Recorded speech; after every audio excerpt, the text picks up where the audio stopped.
My name is Jason J. Rock Houston, and this is Remembering Woodstock.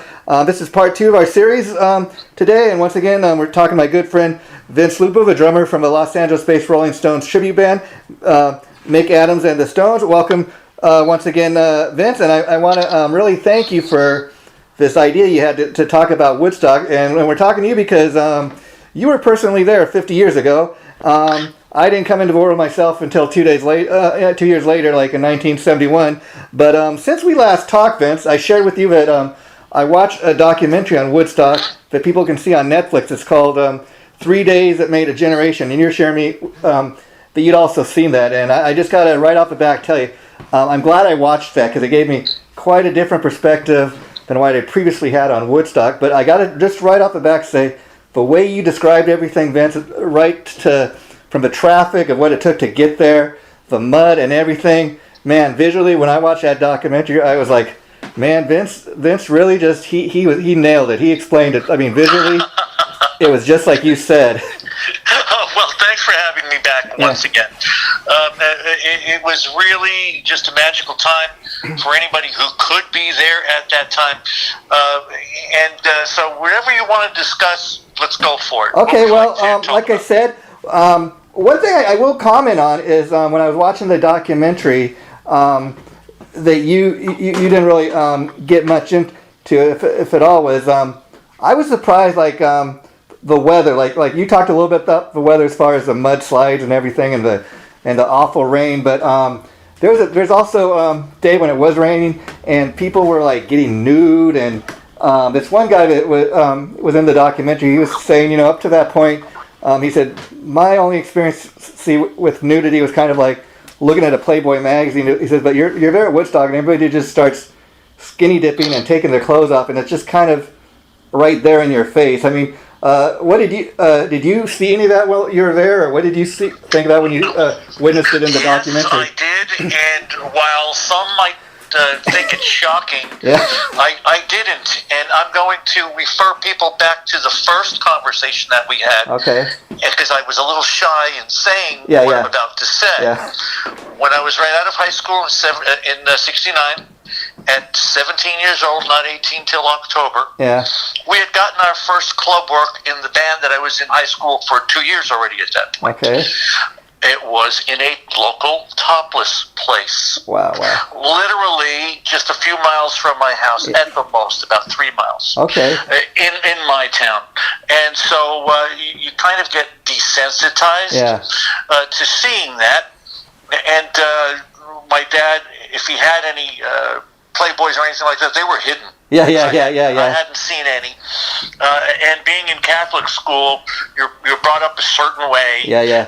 But yet, we were not ruffians, but we were boys will be boys. Yeah, I hear you. Back in that day. Yeah. So that was our first exposure to skin. Yeah. And so, when you get there and you see people just walking around, it was very casual. Nobody made any big thing about any of it, which was part of the beauty of that. It was like being in the Garden of Eden, if you would. Yeah. That's the feeling. Go ahead. That's the feeling I got, and that's why I bring it up, because I've heard all kinds of stories about Woodstock over years. I've never seen anything like that, and I don't know, to be honest. Because I wasn't there. I don't know if I had been there, if I would have just joined in or what. I think I'm not a prude or anything, but I think because I've not experienced going to play, especially going to a concert event and seeing people just stripped down to their skivvies or nothing at all. I think I would have been a little bit into shock, but it is what it is. That's why I kind of took notice of it. And sure.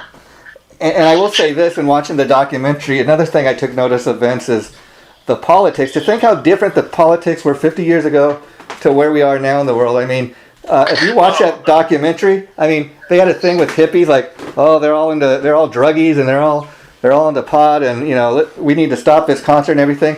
Whereas 50 years later, politicians are actually legalizing marijuana. They're making it illegal for people to buy. It's totally flipped. Right, and if you remember, I think it was the guy Chip Lump who had said that, look, the whole audience was on drugs. Well, it was not the whole audience, but most of it. Yeah. But the overwhelming majority of people were. So therefore, the mores of the norm. Yeah. Of needing to wear clothes. It was not important. Yeah. People just did their thing. As far as the politics goes, that was part of the politics of the time. Yeah. The hippies, of which I considered myself one even at that age and beyond, still was we were peace and love, just like Ringo, peace and love. And so that 3 days bore that out. Yeah. It really did. It's really interesting that it's one of the first and few ever times that magnitude of that size crowd could do something peacefully, relatively safely, although as we're going to go into, some of the stuff that was not safe, like the sanitary conditions were not safe, and the like. Yeah, but I mean, the politics of the time is what you're was so much that the conservatives in the country didn't understand the youth of the country. Most of the youth of the country, that was me. Yeah, and the other thing I noticed about the politics, what they were talking about in the film, is 50 years ago, you didn't have such a divide on the right and the left as you do now. I think, when Woodstock was going on and they're trying to put it together, you had people on the right and the left equally looking down on these hippies and thinking they're nothing but druggies and we don't want them coming to our town. Whereas, like I said, it's totally flipped 50 years later. Well, just remember, that was a generational thing. Yeah. After the doo-wop period, when the Beatles and Stones changed the world, that gave my generation that identification that we needed going forward. And what happened through music, if you remember, it's in that documentary. By the way, to your audience, you should see this documentary, and your eyes would be open if you haven't seen it, if you don't know much of the history behind what went on. It's only an hour and a half long, and it's well worth it.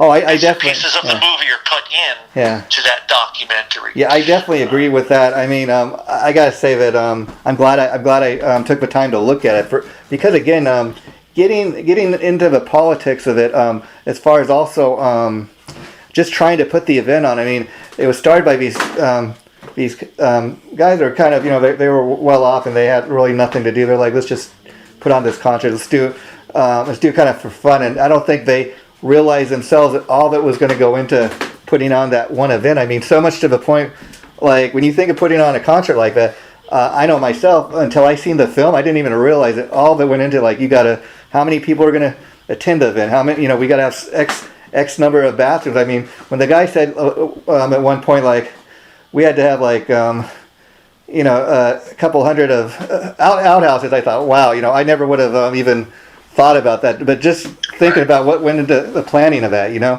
Right. If you recall, they had sold a whole lot of tickets by then. From what I remember, the two main guys, Artie and the guy with the curly hair, it's escaping me. Yeah, me too. They sold over 100,000 tickets. Yeah. By then, they thought and they planned on 50,000 a day for 3 days, 150,000. Yeah. Well, 150,000 or more, 200,000 showed up on the first day. Yeah, and on that Friday, Folk Day. And where I took notice, Vince, really what you were kind of saying about how the crowd just kind of became one and united was like I said, you look at all that took into putting on Woodstock. I mean, it started going to be at a different location. And because people in the city council were trying to stop it from even happening, they had to come up with like a different location. And this guy Max, that was a farmer, he helped getting the final location. And and these guys were thinking, oh, we're going to make a ton of money off of this. But in the end, they ended up really making no money off of it. It became an event where, okay, just because of the size of the crowd, they're like, they're going to tear this place apart. And other reasons are like, we're going to have to make this into like a free event. And at one point in the film, somebody gets up on stage, look, you guys, we're way past capacity. We don't want to be closed down. So we're going to turn this into a free event. We're going to have food. And everybody kind of just accepted the situation for what it was. That's right. That's because there was no choice. If you wanted to be there, we were really there for the music. Yeah. And the camaraderie of just being around like-minded people. That was That was it. Yeah, yeah. To rerun what you just said, that was the third location. Okay. They had one, and then a second one that got stopped by their constituency. They didn't want to have the hippies come in and crashing their town. Yeah. So when they went through a helicopter and they found that location, it had the rolling hill. They went, okay, this is it. This is the place. And when they talked to Max Yasgur, who was the big dairy farmer in the entire area, he said, okay, because he thought of what they were trying to do was a good thing. Just go there for fun and music. And on the third day, that speech that he gave, I was there for that speech. Oh, wow. Yeah, talk a little bit about that. Say that. Yeah, talk a little bit about that, being there. Sure. In between, if you recall from our last conversation, I had seen the Jefferson Airplane, which was the last one from the Saturday night spilling into Sunday. So then after that, they made a bunch of announcements. Okay, everybody's time to crash out. So what you heard and you saw people sleeping on the ground, which we tried to after making a 3-hour trip from 2 in the morning to get up to the site. So everybody was wiped out by then. We slept 3, maybe 4 hours. I really didn't get to sleep that much.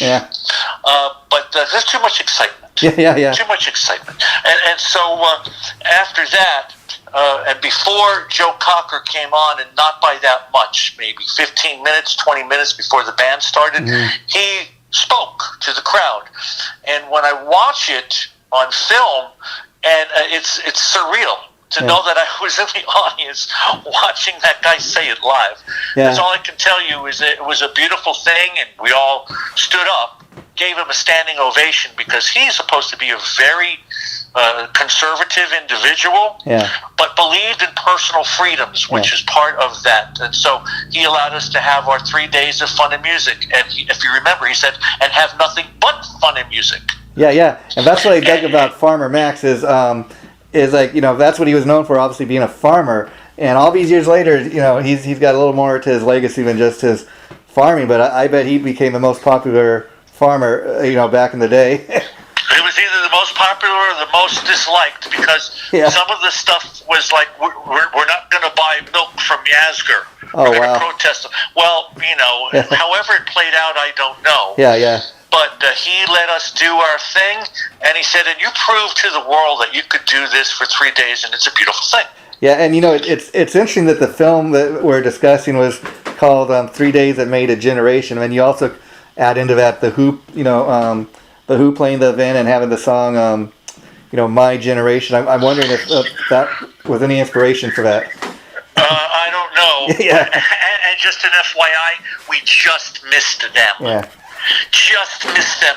They had just gone off stage when we were walking up into the venue, and the sun was coming up. Well, that's a shame, because the next question I was going to ask you is, the Who, when they played at Woodstock, they were just babies. They were very young in their career. So a lot of the hits we know them for today weren't even written or weren't even around back then. They were just kind of in their infancy.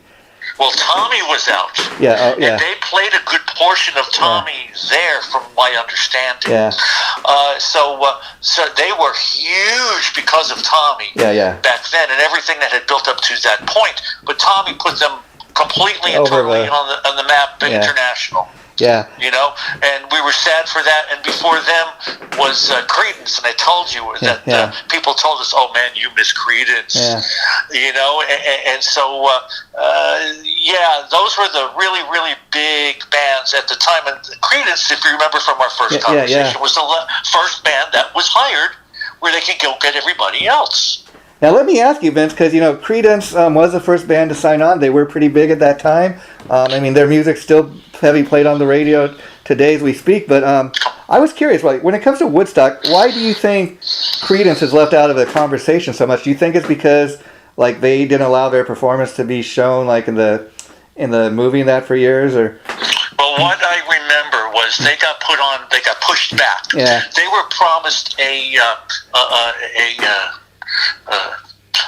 prime spot in the proceedings. Let's say midnight. Yeah.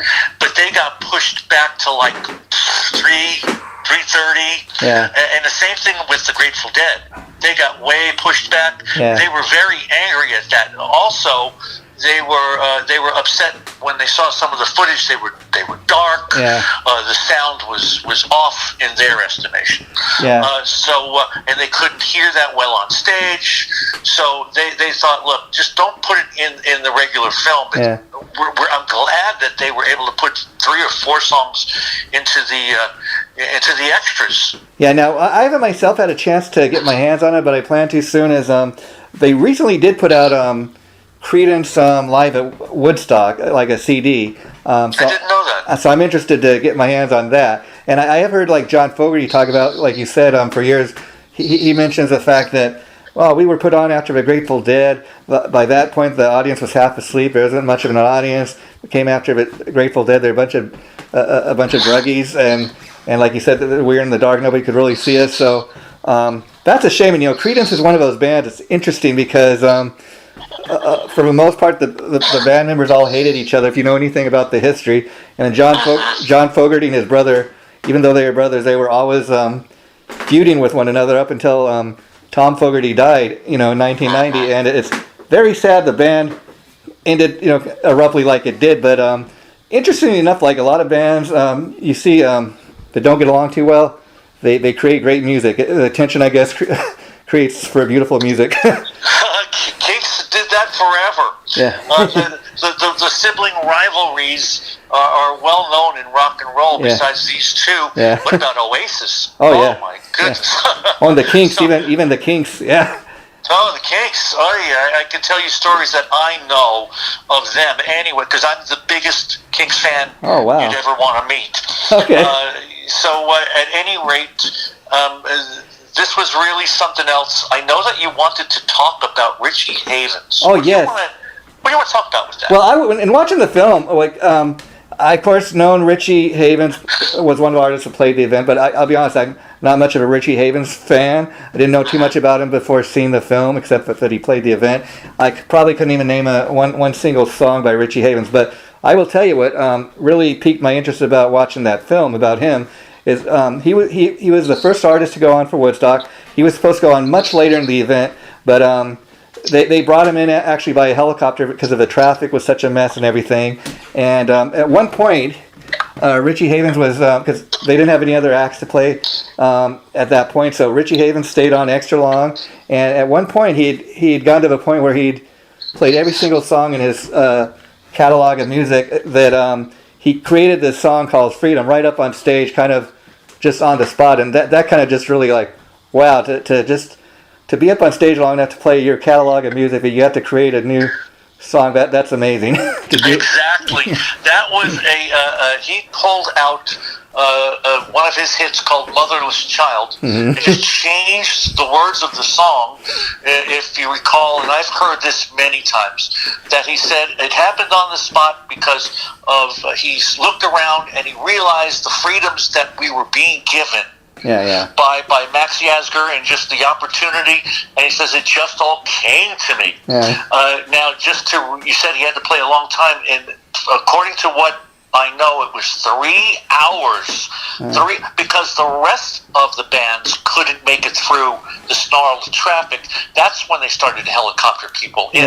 So I don't remember if they actually had to helicopter him in. He may have already been on site. Okay. But they started bringing in those helicopters, and then the first band that came in after him was a band called Sweetwater.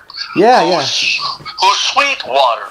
Well, anybody in San Diego of my age knows Sweetwater is a San Diego band. Yeah, and in fact, I remember a few years ago, not knowing nothing about Sweetwater at the time, that they actually came out with a movie about the band. If you're talking Almost Famous, that's the one. Okay. That's the one that has Goldie Hawn's daughter. Yeah. Exactly. And it's the story of the writer who wrote Fast Times at Ridgemont High, whose name is escaping me. Cameron Crowe. Cameron Crowe is from the town of Claremont, So Ridgemont was Claremont. My wife and I first settled in Claremont. Wow. Yeah, and my kids went to that school. Wow. and just another little tidbit of a note regarding Cameron Crowe, the director you speak of. He oddly enough is married to Nancy Wilson, the guitar player from Heart. Yes, that's right. Sometimes you just forget these things. Yeah. So that's what happened. They got on. It was 3 hours later, and then everything spilled into the next day.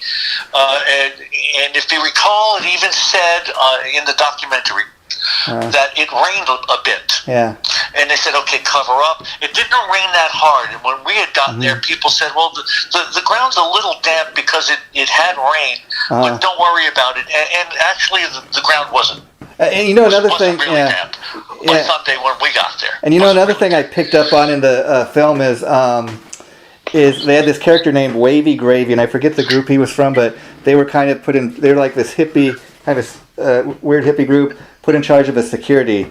And the hog farm. Yeah, hog farm. That's it. And I thought, what a bunch of interesting characters. But in a way, they were able to keep the peace in a fun way, I guess. And in fact, in the film, he's throwing. We talked about this last time. He's throwing bread over the side of the stage. Yeah. He's telling the crowd over the system, "Hey, breakfast in bed for 500,000 or whatever it was." A silly guy as he was, and they were when they realized that they could play a role just by keeping people cool and just chill out, you know, or keeping groovy, as we used to say. Remember in that documentary when they put the people with the bad trips in their tents, and they would hold their hands to pull them through, and then they said, okay, see, now you're over it, now see that guy walking in, bring him now in. you help them. That was the spirit of the day. Yeah, you know, and the interesting thing about seeing the film is Wavy Gravy is one of those characters that has almost become larger than life in the sense that when I'm seeing the film the other day, I'm watching and I'm thinking, Wavy Gravy, I've heard that name. Okay, I've heard that guy. Oh, okay, so that's where he's from. Okay.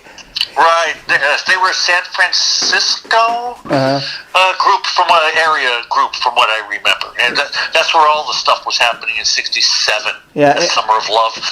So that's how they integrated into the event. And the interesting thing about when talking about the hog farm and Wavy Gravy and just everybody that was at the event, I mean, you tell the masses like it was one united nation, really, of Woodstock, if you will, in the sense that.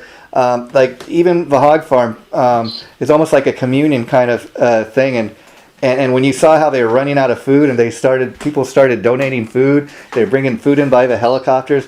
You think people would start rioting or going crazy, but they just all came. Hey, brother, here's some food for you. We all accepted it, and in fact, if you remember later in the doc, where the town pitched in by going through their pantries. Yeah, whatever they had. And whatever they had, the one guy who you wouldn't think would care about kids, hey, we've got to feed these kids. Yeah.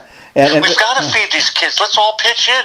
And that really helped make the event legendary. That kind of stuff. If you recall, when on our first conversation, when we pulled up to the site, we walked a few feet, and there was a house across the way with a couple outside just watching the proceedings.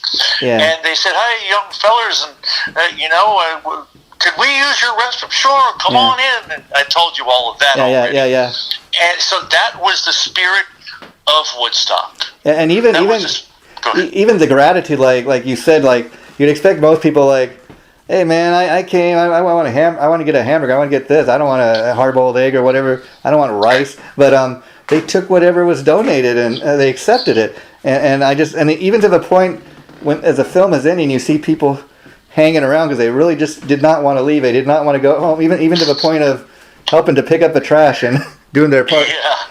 It was amazing. I've got to tell you, in the middle of that film, my wife and I were watching it yesterday, and tears came to my eyes and chills came to me. And I said, I can't believe I'm getting so emotional. And it's because I was there and helped to be one of the people to live it and tell little bits and pieces of what I could remember.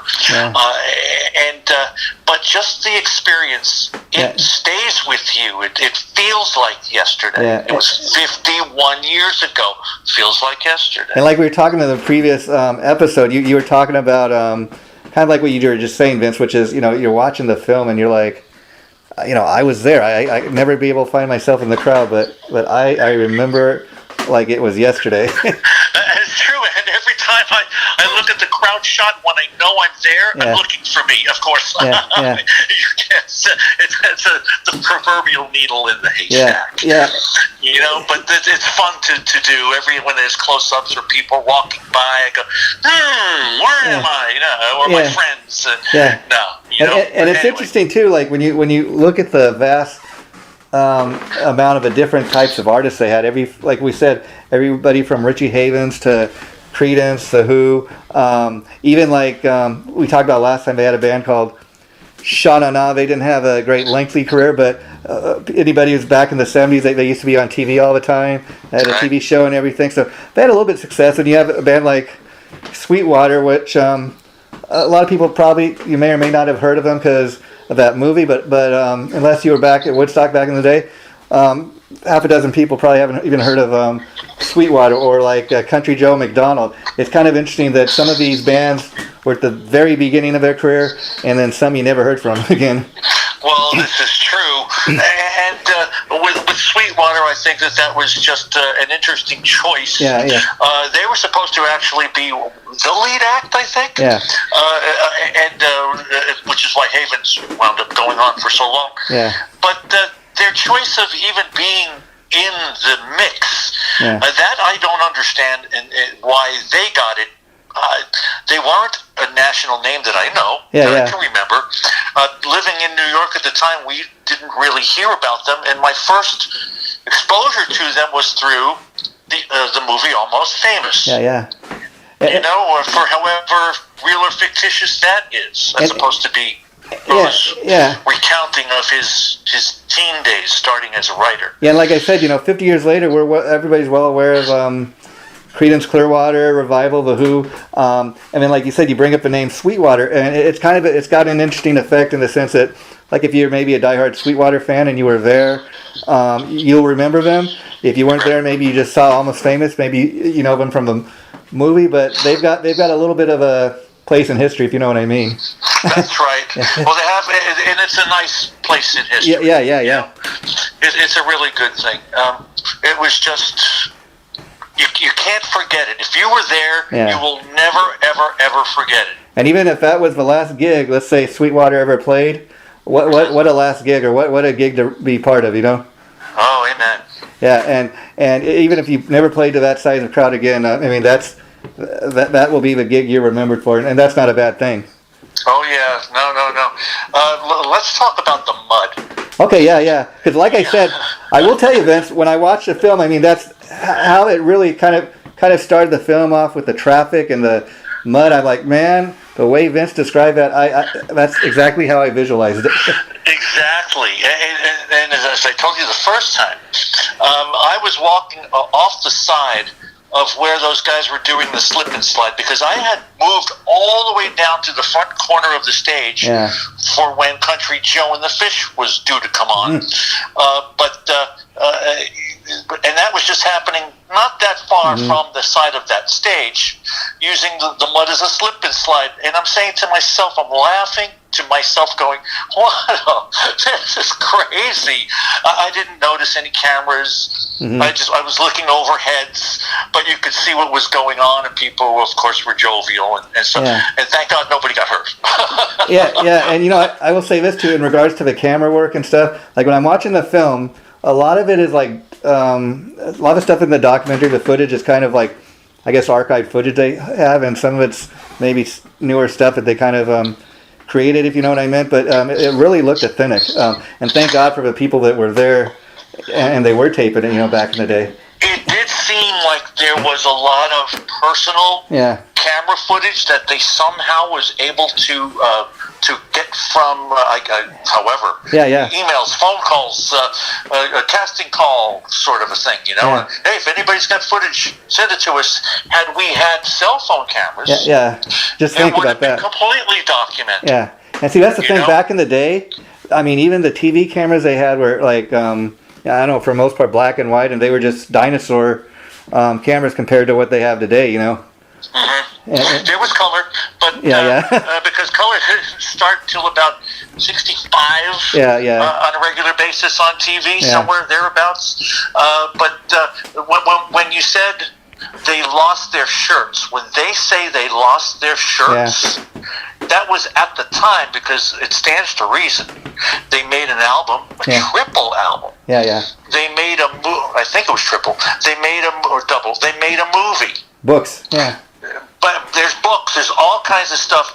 These guys must have gotten pieces of the movie and that's the recording, I would think. That's the point I was going to make, because, you know, first of all, you think about way back when, you know, it went from being an event they charging people for to a free event. And so you like you said, they lost their shirts, so you would think.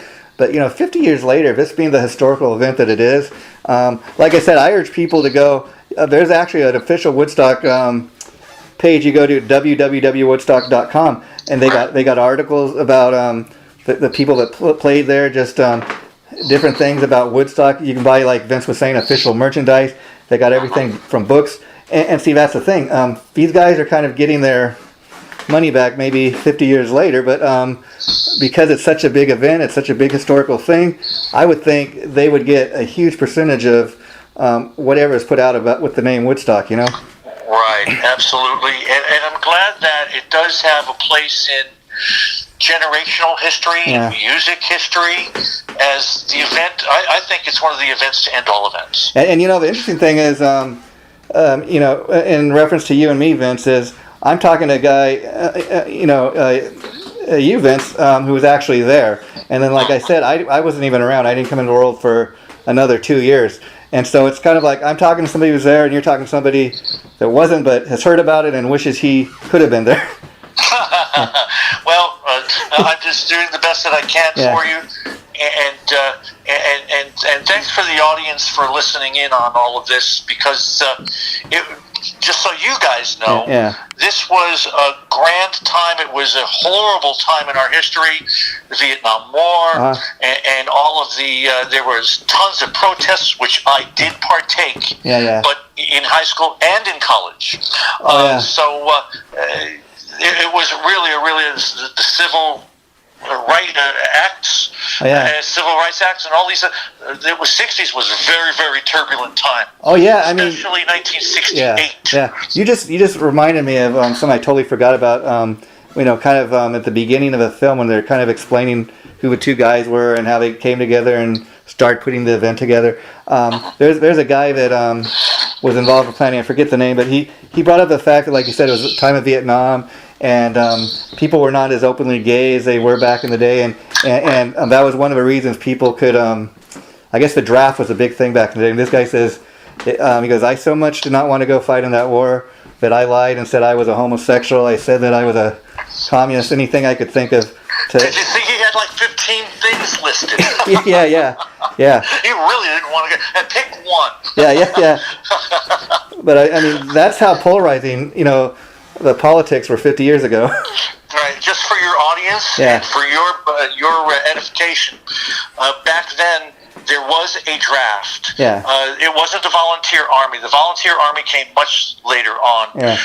So when there was a draft and there was a war, usually if you were going to college, you could get what they call a college deferment. And I was going to college, so that helped. They also divided the draft into threes, 1/3, 1/3, 1/3. If you were a part of the first third that your birth date was drawn, you were expected to go get your physical and go in. Should you pass. The middle third, they were on reserve, so if they couldn't fill their quotas from the first third, they started pulling from the second third. The last third was have a nice life. and so those people never saw it. Yeah, and the burning of the draft cards was a huge thing. Yeah. So we got a draft card, and then when we weren't drafted, friends of mine, my friend and I, we burned them together. Wow. So they weren't needed anymore. So let me ask you, Vince, you mentioned at Woodstock you had seen the performance of Jefferson Airplane. Was that the first time you'd ever seen the band perform live? Well, yeah, they were on the East Coast for one of their first times. Oh, okay. So that was a big fan ever since Serialistic Pillow, which I think was 66. Yeah. And so I was a huge fan of Jefferson Airplane, and to hear Grace Slick and Marty Balin sing together. Wow. Oh.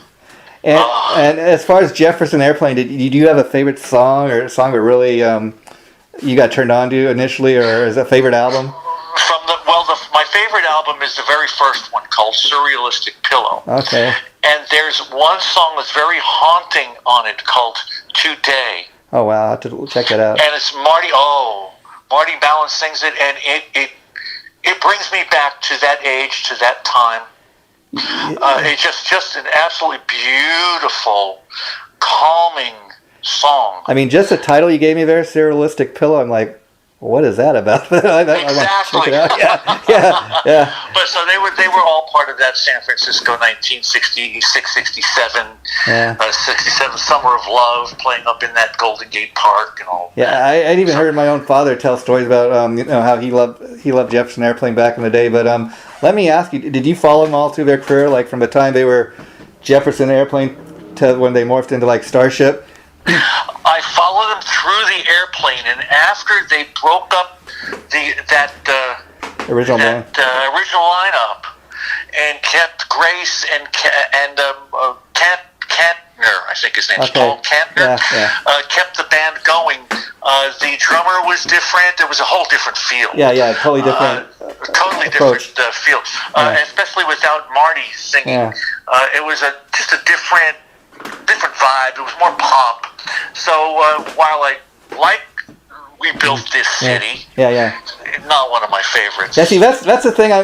Reason I asked that because I'm a little bit younger than you, and so kind of like when I got introduced to, I guess it would have been Starship at the time. Like they had the video and the single for We Built This City. That was all over MTV back in the day, and that was kind of my introduction to that. And I kind of found out about Jefferson, Airplane that came before and that, and it's almost kind of like the legend they used to be. But that's why they almost, I think, were forced to change their name because even legally, because it sounded nothing like Jefferson Airplane.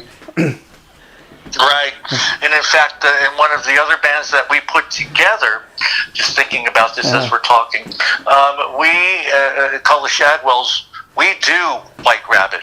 In the original key, and Mick was singing it in the original key. Yeah. Amazing! What a voice this guy's got. Now let me ask you, Vince, because I've heard of that band, the Shagwells. I'm not sure exactly what are you guys more of a cover band? Like, do you cover more than one artist, or?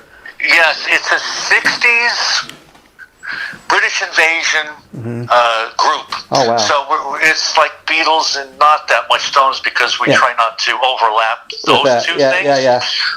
But all of that stuff, the Kinks, the Zombies, all of that era, but specific, not all over with the American as well. We were starting to integrate an American vibe on it, and then the pandemic hit. Yeah. Have you guys, like you said, unfortunately the pandemic hit, but when you were doing it, I mean, did the audience seem to be taken to it?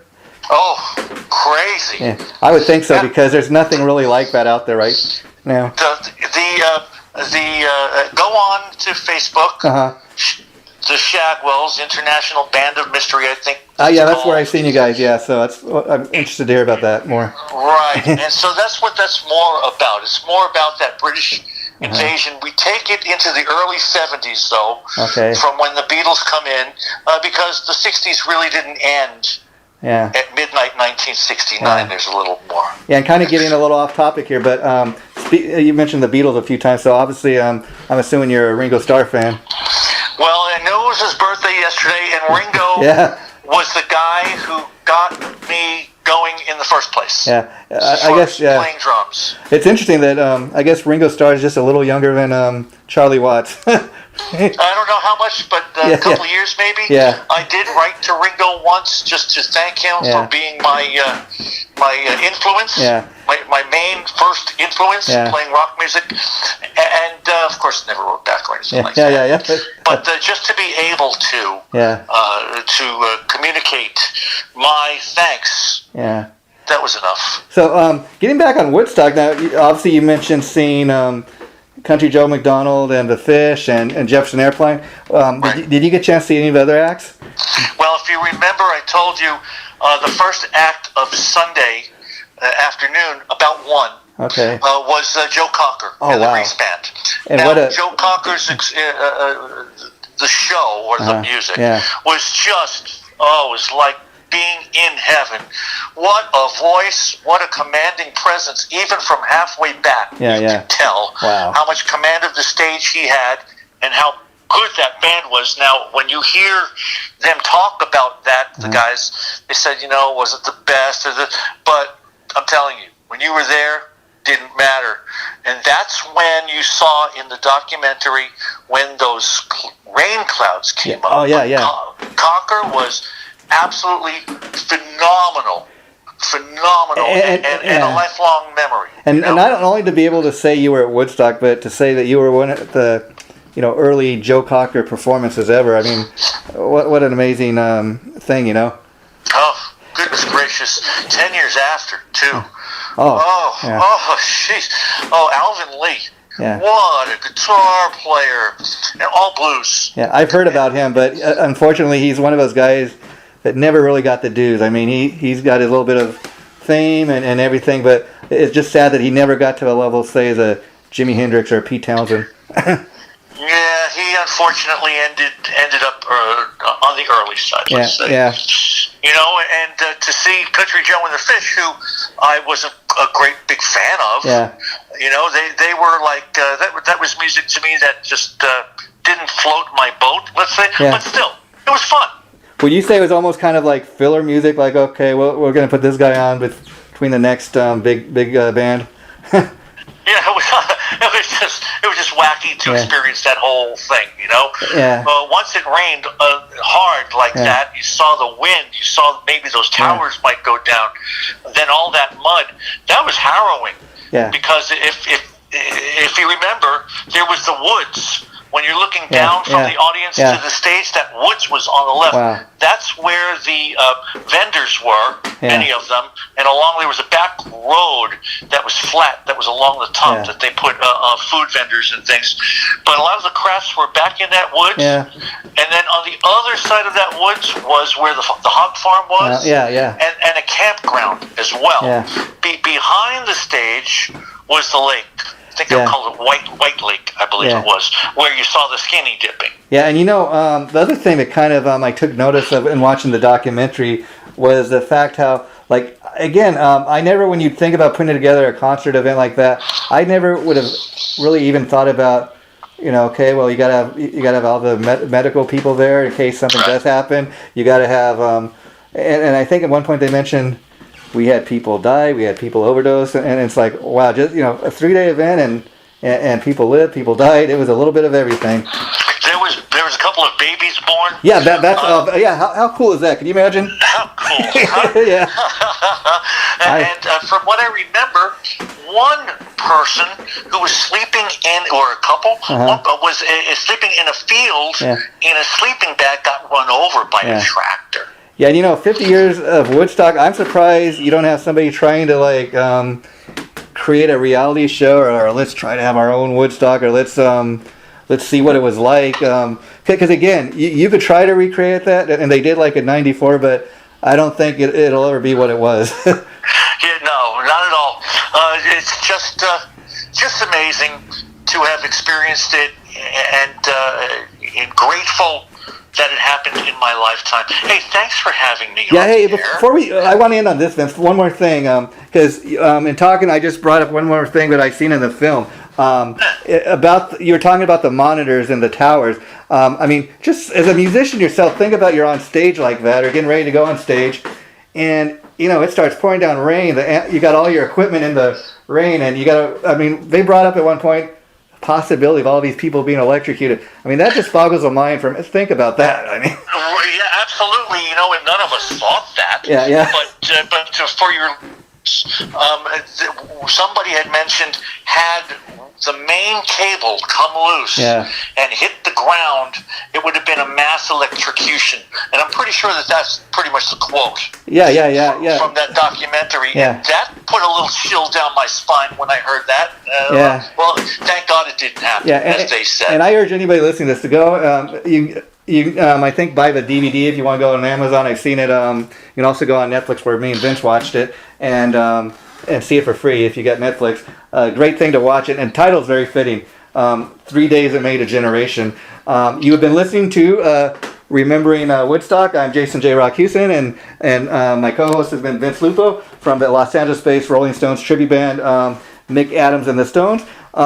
We're going to say goodbye for now, Vince, but if you could hold on just for a minute, I want to talk to you about something. Yes, thank you everybody for listening. Go see the documentary on Netflix. It's worth your time. Yeah.